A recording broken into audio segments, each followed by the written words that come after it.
Dengan pakar hukum Asep Iwan Iriawan. Selamat sore Pak Asep. Selamat sore. Baik Pak Asep, ini masyarakat banyak yang protes karena dinilai terlalu rendah. Tapi secara hukum seperti apa?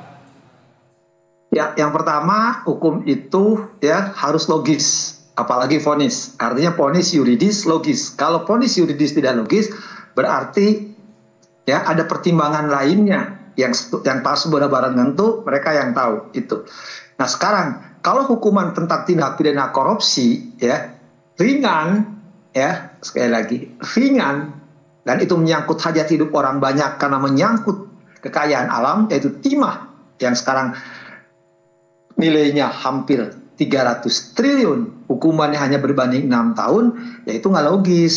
Artinya berhak publik mempertanyakan. Nah, sedangkan putusan hakim itu ya harus transparan, akuntabel, ya, dan itu bisa diuji baik secara akademis, secara yuridis, secara filosofis, sosiologis, ya, dalam tataran implementasi. Kalau tataran implementasi yuridisnya tidak logis, wajar publik berteriak, gitu. Baik, tapi kan saat ini kita sebagai publik hanya bisa berteriak melalui media sosial umumnya. Nah, yang saat ini kita tunggu adalah dari jaksa, apakah akan mengajukan banding atau tidak. Tapi kalau menurut Anda, apa kira-kira yang masyarakat bisa dilakukan untuk mendorong kasus ini supaya kita nilai bersama-sama bisa adil, Pak Asep? Ya. Pertama memang jaksa wajib banding, kalau nggak banding ya justru nggak masuk akal lagi. Ya, sejak awal juga tuntutan juga terlalu ringan, itu pertanyaan kita, termasuk dakwaan yang aneh juga, sehingga putusan juga aneh. Nah sekarang apa yang harus dilakukan publik?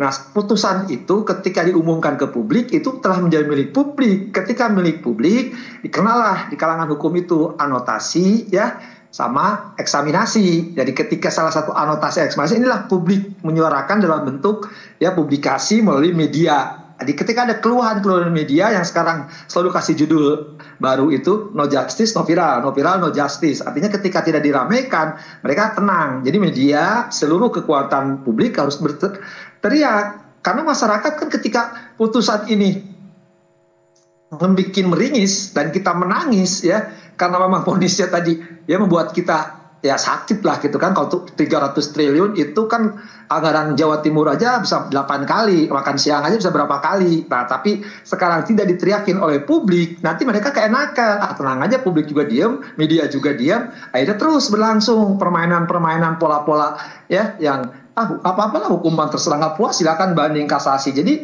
mereka juga melakukan perbuatan itu. Nah publik lah sekarang harus berteriak ya, jadi jangan menangis, harus optimis, teriakin terus bahwa ini publik putusan tidak bisa diterima karena putusan itu harus filosofis dipertanggungjawabkan, yuridis dipertanggungjawabkan, apalagi sosiologis. Karena tujuan hukum tadi ketika filosofis itu ada keadilan, ketika yuridis harus ada kepastian, ketika ada manfaatnya tidak ada efek jerak.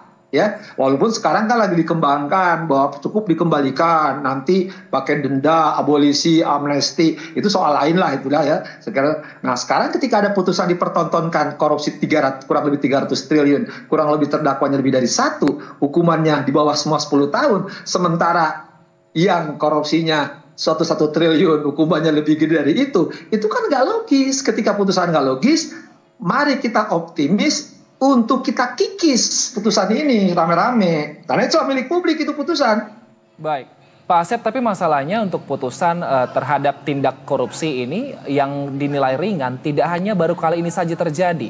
Artinya apakah perlu direvisi undang-undang mengenai pidana korupsi ini supaya tadi hukumannya bisa lebih berat dan sepadan dengan kerugian yang dialami negara dan juga masyarakat? Ya, jangankan sekarang yang nyangkut publik, ada hakim agung aja kan korupsi dibebaskan oleh Mahkamah Agung, Gajalba, akhirnya muncul lagi kan, diputus lagi sekali 15 tahun. Nah, dalam tataran regulasi undang-undang tipek udah cukup, maksudnya ada hukuman mati ya, terlepas KUHP menjadi hukuman pilihan.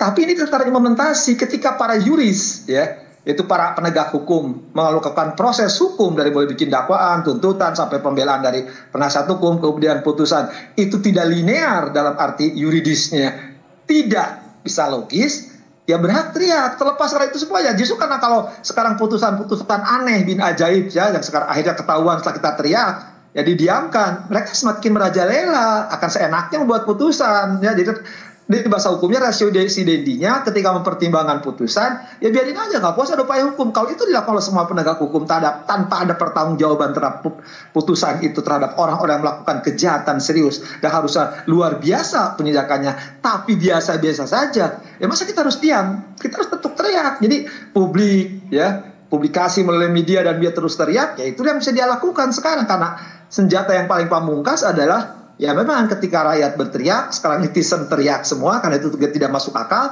kemudian dipublikasi di beberapa media, ya yang media memang ya ikut serta, artinya ikut serta, ya ini harus disuarakan. Tapi kalau medianya diam, publiknya diam, ya ini akan berlangsung. Dan itulah tanda-tanda kehancuran negara hukum. Artinya ada pembiaran terhadap perilaku kejahatan serius yang harusnya luar biasa, tapi biasa-biasa di luar deh.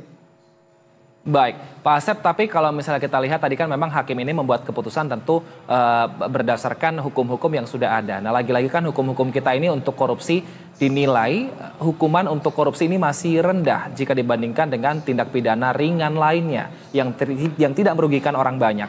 Nah, perlukah DPR juga turun tangan dalam hal ini untuk merevisi undang-undang kita, Pak, supaya tadi tidak tindakan atau hukuman terhadap koruptor ini bisa benar-benar membuat jerah sehingga tidak ada korupsi di Indonesia?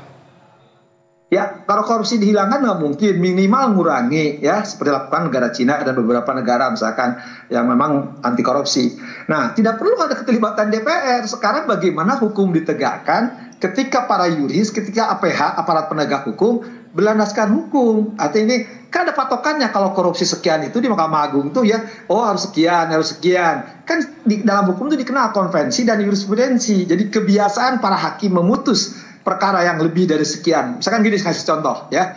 Dan jurisprudensi. Artinya gini, dulu kejahatan-kejahatan misalkan Hambalang, kejahatan EKTP, kejahatan Asabri, bahkan BLBI itu sampai seumur hidup ya.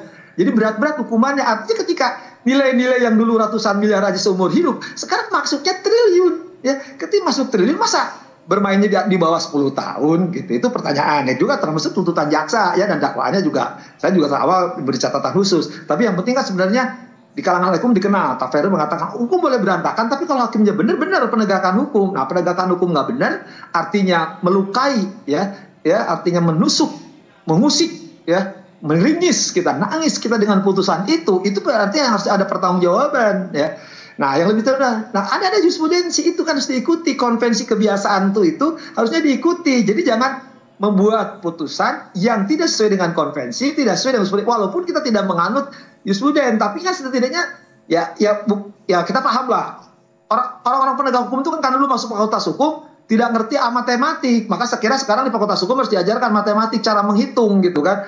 Ya kalau hitungannya benar, logis, yakin yuridis juga pasti benar gitu. Tapi kalau sekarang cara menghitungnya salah, ya pasti orang juga bertanya. Ya aneh aja kan, hampir 300 triliun, kurang lebih terdapat 3 orang, hukumannya rata-rata 6-8 tahun kan. Kalau 6-8 tahun itu walaupun berapa miliar, itu tidak masuk akal, ya, walaupun itu hak kewenangan hakim untuk memutus, ya, silakan memutus berapa tahun itu kewenangan. Tapi ketika dibikin di pertimbangan tadi harus dipertanggungjawabkan secara filosofis. Semakin berat kejahatan, semakin berat hukuman. Sosiologis masyarakat tuh sekarang udah artinya udah sebel gitu kan, udah kesel gitu kan, lihat permainan para koruptor yang sekarang oleh pemerintah mau cukup dengan denda, bahkan akan dikasih amnesti, abolisi, lebih nggak masuk akal. Itu berarti nggak ada kepastian hukum lagi. Lebih penting lagi, secara sosiologis masyarakat lagi nuntut sekarang itu, tolong kami ini udah disuruh bayar pajak naik 12%, sekarang hukuman juga setengahnya di 12%, itu kan hal yang tidak ada manfaatnya. Lebih baik kita mari korupsi rame-rame, nanti kita kembalikan, kalaupun diproses ringan aja kan. Baik, kita akan kawal kasus ini bersama Pak Asep, dan juga kita harapkan semoga hakim kedepannya bisa memberikan putusan yang lebih adil. Terima kasih atas perbincangannya, Pak Asep Iwan Iriawan telah bergabung bersama kami, pakar hukum pidana. Sehat selalu Pak Asep. Sama-sama.